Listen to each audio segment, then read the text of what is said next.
อยเอาใจเทแค่ทุกอย่างเจ้าเลยถือเป็นข้ออ้าง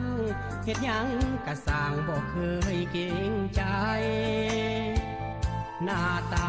บ้านบ่ได้เพอเฟกหน้าหล่อคือไผแต่ก็ฮักเจ้าด้วยหัวใจเจ้าแห้งเฮ็ดให้นักใจ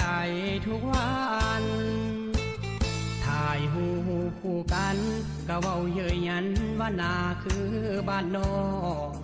เฮ็ดเซเวคือจังผีหลอกก็หูอยู่ดอกเป็นคำหยอกกันคำเว้า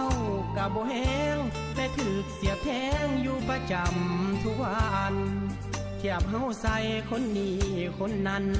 นั่งสองคนนำกันกะกลมใส่แต่หน้าจอเพิ่งหน้าบ่หล่อแต่กะท้อเป็นอยู่เด้อใจยามเจ้าเสร็จหาไปต่อไปเจ้าเคยเก่งใจคนนั่งข้างอยู่บ่เจ้าเห็นค่าของอายเป็นเพียงไม้